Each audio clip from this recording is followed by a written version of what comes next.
que la Biblia dice, una voz de esperanza desde el departamento de Boyacá para el mundo. Bienvenidos.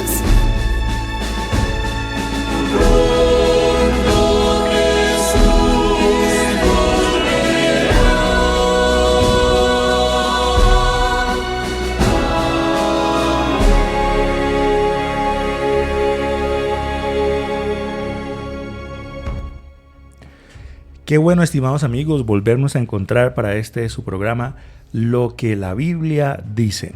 Les saludamos con cariño John Gómez y Eduard Molina, licenciados en Teología. Y para hoy tenemos un tema muy especial que se titula La Ley y el Evangelio. Llevamos ya varios programas hablando de este tema tan importante como es la ley de Dios. Hemos visto acerca de su origen, quién la escribió, si está vigente o no está vigente.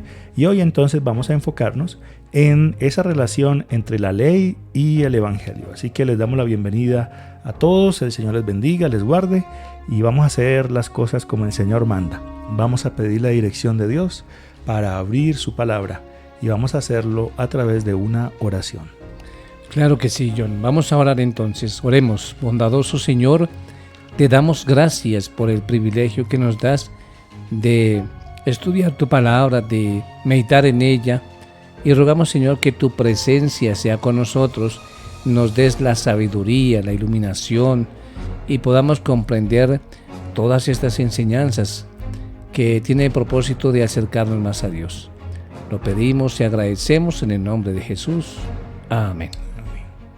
Si deseas recibir un mensaje diario de la Biblia en tu celular, escríbenos al número de WhatsApp 320-370-5704. 320-370-5704. Muy bien, la ley y el Evangelio. Una de las características más admirables del cristianismo genuino o el cristianismo verdadero, podríamos decir, es ese equilibrio y sentido práctico que debe haber entre la ley y el Evangelio, la perfecta correspondencia entre los deberes y los derechos, entre la fe y las obras, las exigencias de Dios y las provisiones de su gracia, la ley y el Evangelio. Ese equilibrio fue puesto de manifiesto en la vida práctica de Cristo Jesús y de sus verdaderos seguidores.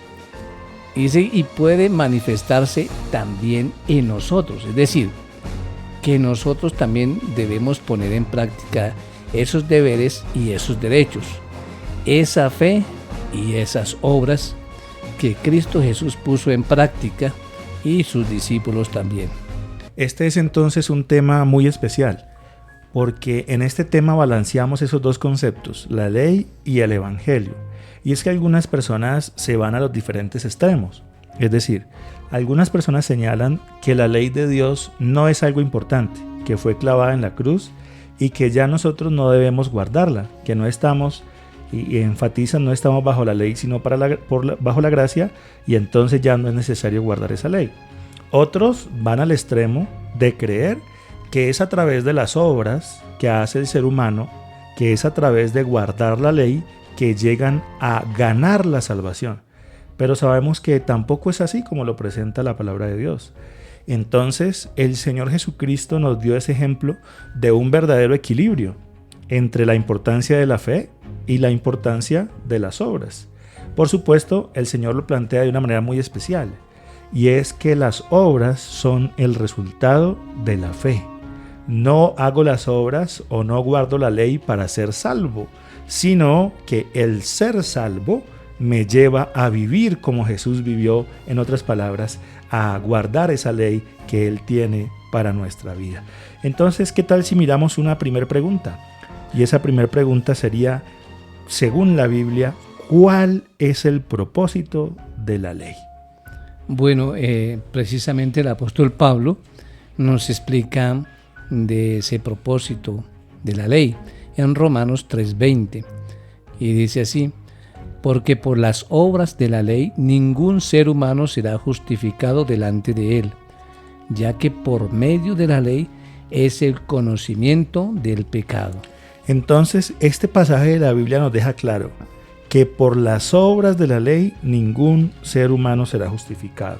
En otras palabras, la salvación es un regalo de Dios. No somos salvos por las obras de la ley, sino por la gracia de Dios, por esa sangre preciosa que fue derramada en la cruz para que, como dice la Biblia ahí en Juan 3:16, todo aquel que crea en Él tenga entonces vida eterna. Pero por otro lado nos dice aquí que por medio de la ley es el conocimiento del pecado. Entonces, ¿cuál es ese propósito que tiene la ley de Dios en la vida de los seres humanos? Bueno, el propósito que tiene la ley es mostrarnos el error, el pecado que nosotros tenemos, y cuando nosotros conocemos cuál es el error o cuál es nuestro pecado, acudimos al que nos puede ayudar. En este caso es a Cristo Jesús, ¿no? Y el Evangelio que nos habla de Jesús. O sea que eso es como cuando uno lleva días sin mirarse en un espejo. Entonces, como uno si está solo o alguna cosa y no se ve al espejo, uno no se da cuenta si está peinado, si está despeinado, si tiene algo sucio.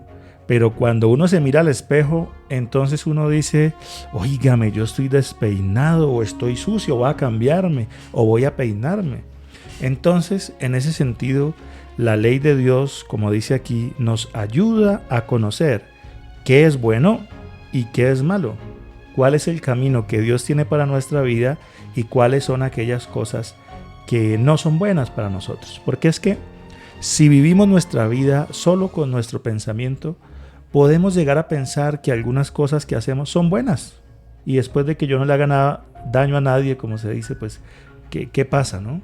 Pero nos damos cuenta que según la palabra de Dios que estamos leyendo aquí, la ley de Dios nos ayuda a conocer qué es pecado y qué no lo es. Y de esa manera llevar una vida como Dios quiere que la llevemos. Entonces, así como cuando nos miramos al espejo y si estamos despeinados, nos peinamos. Cuando nos miramos a través de la ley de Dios y nos damos cuenta de que somos pecadores o que estamos haciendo algo mal, esa ley nos lleva a buscar la salvación en Cristo Jesús. Así como la ley no lo puede peinar a usted, ¿cierto? O el espejo no lo puede peinar, la ley no nos puede salvar, pero sí nos muestra cuál es nuestro error y dependiendo de nuestro error buscamos la solución. En este caso es Cristo Jesús. Y es que a veces es difícil aceptar los errores, reconocer que estamos haciendo algo equivocado, hasta que alguien externo a nosotros se nos acerca y nos dice, mire, usted está cometiendo este error. Esa es la función entonces de la ley.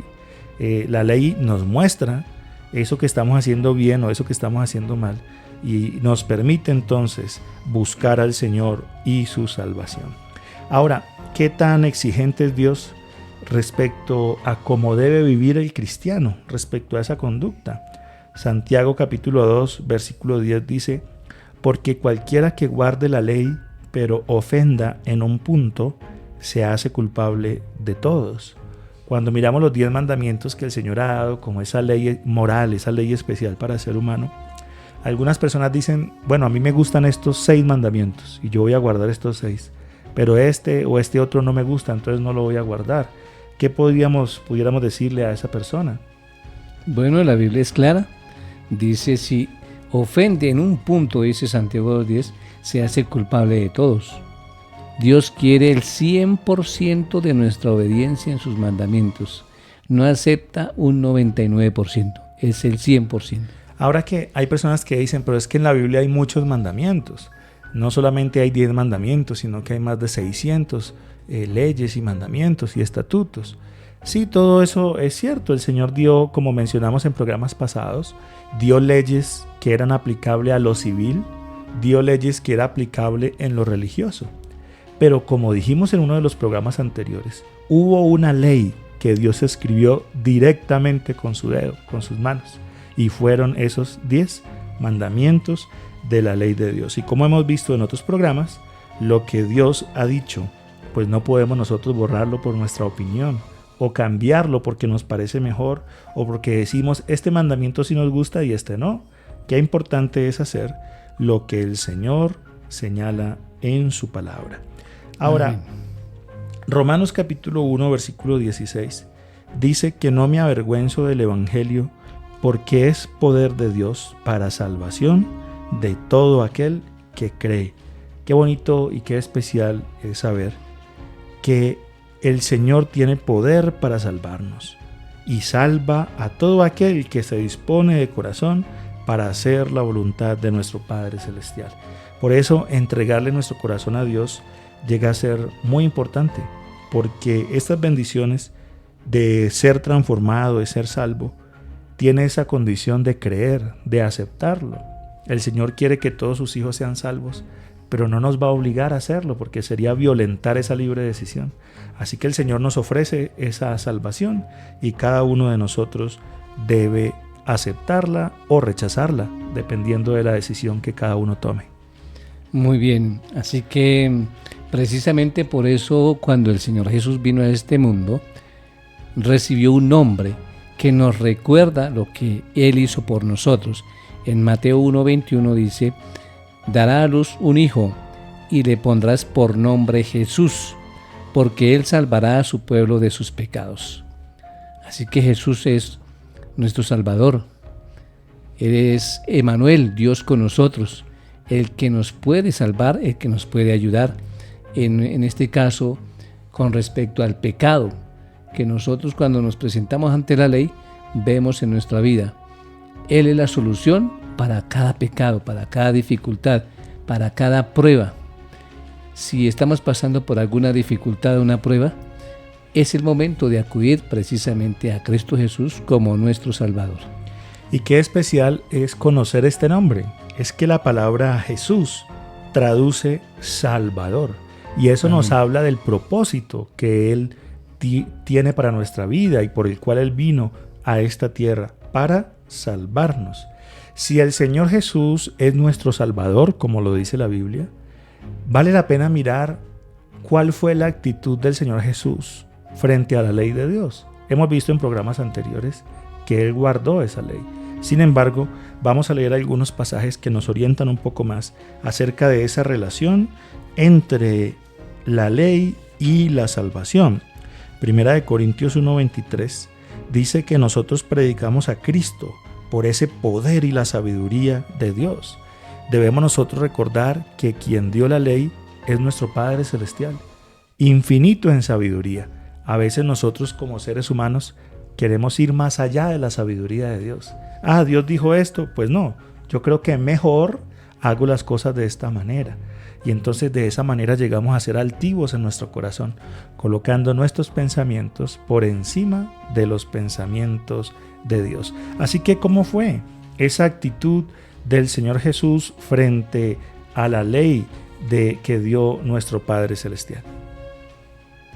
Cristo, a través de su ley, nos muestra el pecado, pero también dice Salmo 47:8, está escrito de mí, el hacer tu voluntad, Dios mío, me ha agradado, y tu ley está en medio de mi corazón. Si algo que Dios ha hecho es que ha escrito su ley en nuestros corazones. Una cosa es que nosotros no querramos obedecerle o aceptar lo que Él nos está diciendo, y otra cosa es que el Señor no haya escrito. Realmente, sobre todo ser humano, sobre todo corazón, está escrito de su ley. Si deseas recibir un mensaje diario de la Biblia en tu celular, escríbenos al número de WhatsApp 320-370-5704. 320-370-5704. Y es que eso que has mencionado, Edward, llega a ser muy importante.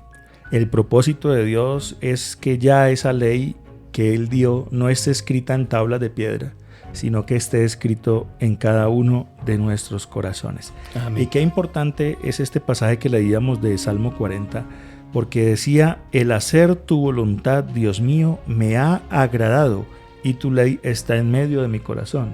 Cada persona en este mundo debe decidir si hace la voluntad del Padre Celestial o si hacemos nuestra propia voluntad. Y es que es muy especial. Yo quisiera leer este pasaje de Primera de Juan 3:18, porque muchas veces nosotros podemos decir, yo amo a Dios, yo quiero estar con Dios, pero a veces nuestros hechos muestran algo diferente. Entonces este pasaje dice: hijitos míos, no nos amemos más de palabra ni de lengua, sino de hecho y en verdad. Llega un momento que tenemos que pasar de simplemente las palabras, de decir sí, yo amo a Dios, a los hechos. Si amo a Dios, debo respetar a mis padres. Si amo a Dios, debo ser fiel a mi esposa, en el caso de las damas, a su esposo. No debo mentir, no debo robar. Tampoco debo codiciar lo del prójimo. En otras palabras, guardar esos mandamientos de nuestro Señor. Y ese, como lo has mencionado, Hebreos 8:16 dice algo muy especial acerca de lo que Dios quiere hacer en nuestros corazones. ¿Qué es eso que Dios quiere hacer en nuestros corazones? Ya lo mencionamos, pero es bueno leerlo directamente de la palabra de Dios. Muy bien, el versículo 6, Hebreos 8 y el 10. Vamos a leer esos dos. Pero ahora, tanto mejor ministerio es el suyo, cuanto es mediador de un mejor pacto, ¿verdad?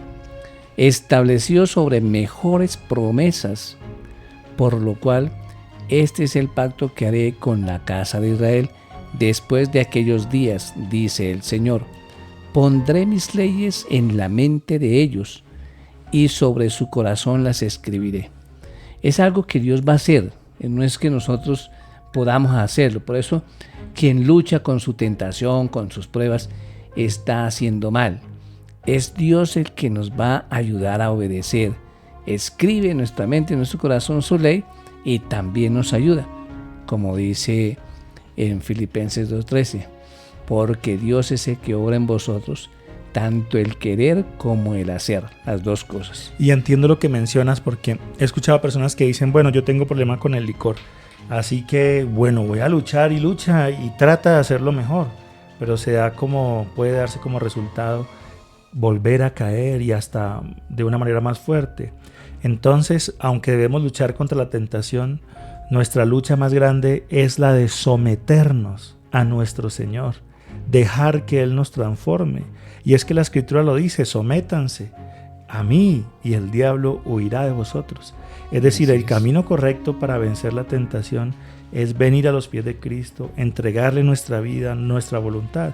Por supuesto, tendremos que luchar, porque como dice Pablo, hay que luchar hasta verter sangre, dice él, ¿no?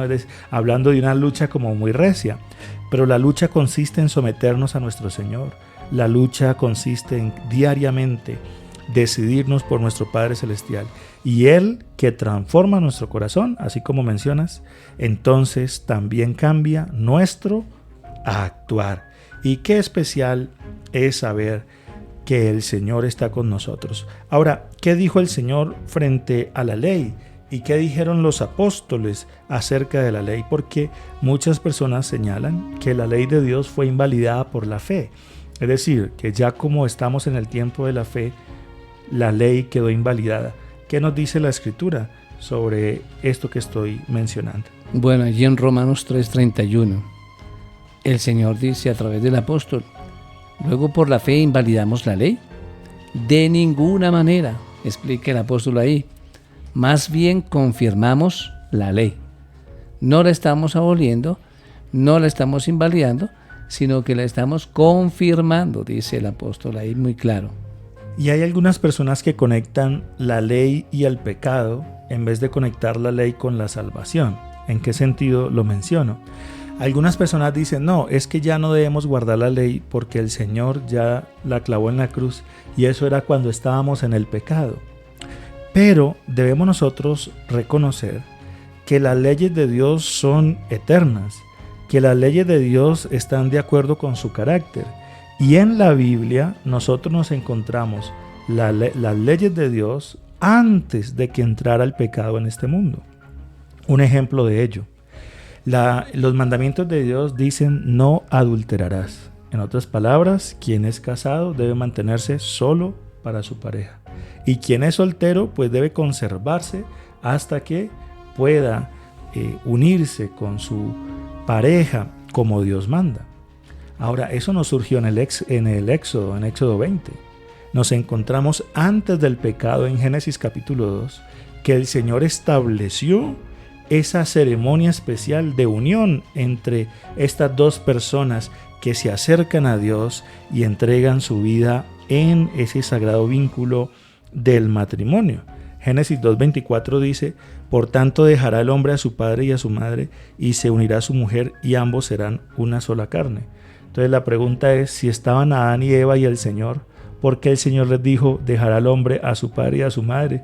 Si Adán y Eva, Dios los hizo, no tenían papá y mamá. Entonces, antes del pecado, el Señor ya estaba hablando de la importancia del matrimonio. Pero también nos encontramos que antes del pecado, el Señor habló sobre el mandamiento del día de reposo. Porque cuando terminó la obra de la creación, dice que separó el séptimo día y Él descansó, reposó de las obras que había hecho. Sabemos nosotros que el Señor no se cansa, pero aún así reposó en el día séptimo para colocarlo como ejemplo para las criaturas. Y eso lo encontramos antes de que entrara el pecado en este mundo. Por otra parte, cuando el Señor creó a Adán y Eva, dice que los puso en el huerto del Edén y les dijo que podían comer de todos los árboles del huerto, de los frutos, pero había uno del que no debían comer, porque el día que de él comieran iban a morir. Había una ley allí y la ley mostraba esas consecuencias que podían ocurrir. Entonces podemos notar esa conexión entre la ley y la salvación. Por tanto, a través de la ley viene el conocimiento del pecado, pero no es el propósito de la ley ser el medio para la salvación, sino que somos salvos a través de la transformación de nuestro Señor. Evangelio de Juan, capítulo 1, versículo 29. ¿Qué nos dice este pasaje acerca de qué es lo que quita Cristo? Si quita la ley o qué es lo que quita en nuestra vida. Por eso Él dice que Él quita el pecado. Dice el Evangelio de San Juan 1:21: he aquí el Cordero de Dios que quita el pecado del mundo. Él es el único que puede limpiarnos de nuestro pecado. Y entiendo el sentido en que lo mencionas, porque el Evangelio consiste en tener al Señor Jesús en nuestro corazón a través de la presencia del Espíritu Santo. Y no podemos nosotros decir, tengo al Espíritu Santo, pero violento la ley de Dios. Entonces esto está conectado. Si tengo a Cristo en mi corazón, mis obras son como las de Cristo. El Señor guardó la ley de Dios, por eso cada creyente también debe guardar esa ley. Ya lo hemos mencionado, no como medio para la salvación, sino como resultado de la salvación.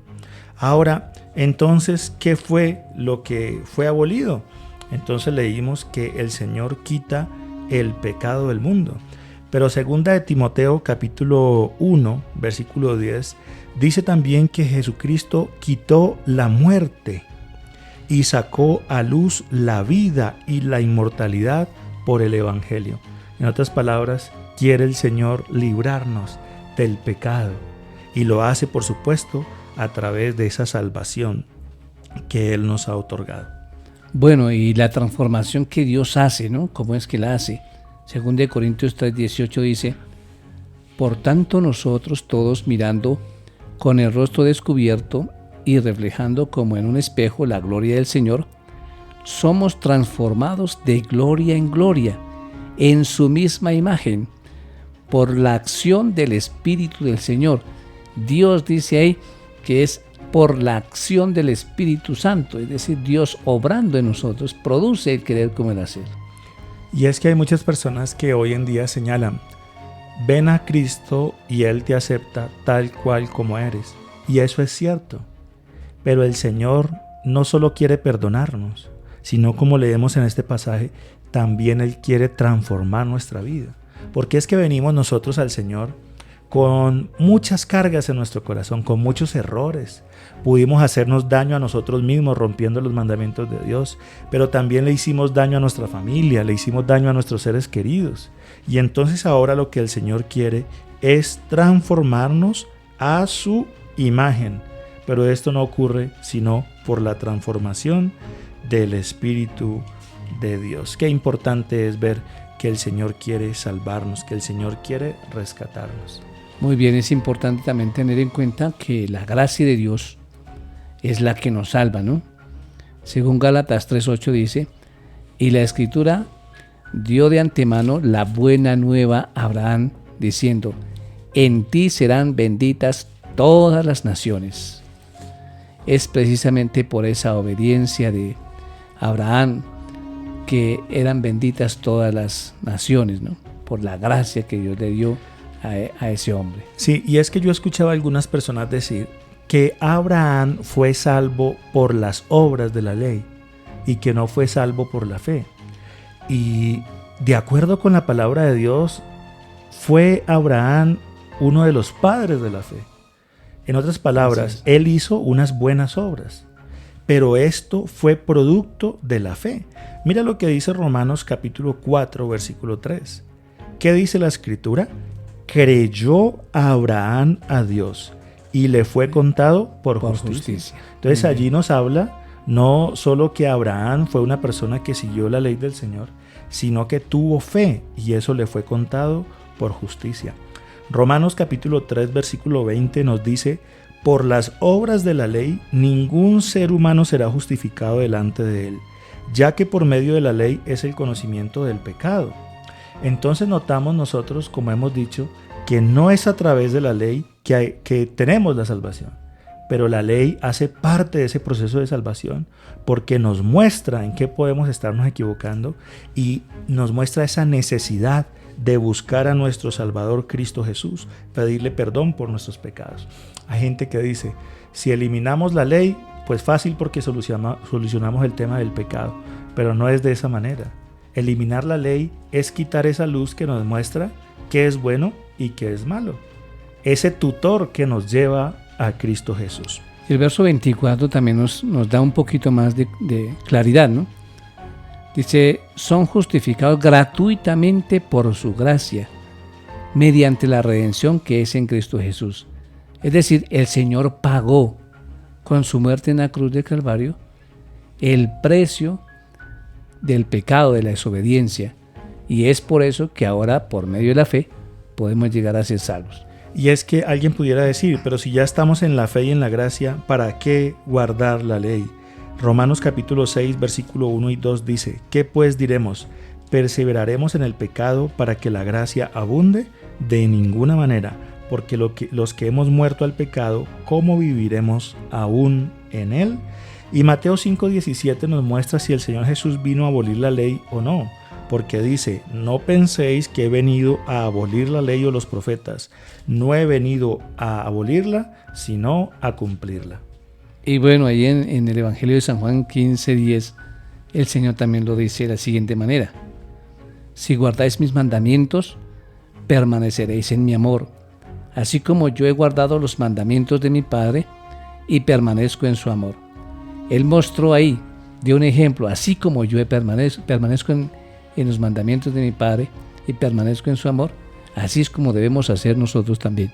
Y Apocalipsis 14, versículo 12 dice, aquí está la paciencia de los santos, los que guardan los mandamientos de Dios y tienen la fe de Jesús.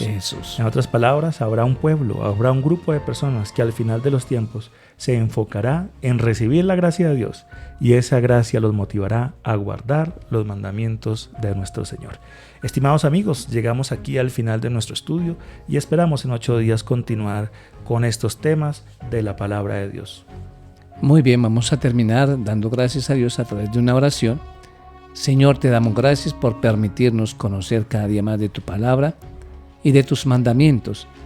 Rogamos, Señor, que nos ayudes a obedecerlos y a ponerlos en práctica. En el nombre de Jesús. Amén. Amén. Muchas bendiciones para todos. Si deseas más información sobre el tema tratado, escríbenos al número de WhatsApp 320-370-5704. 320-370-5704.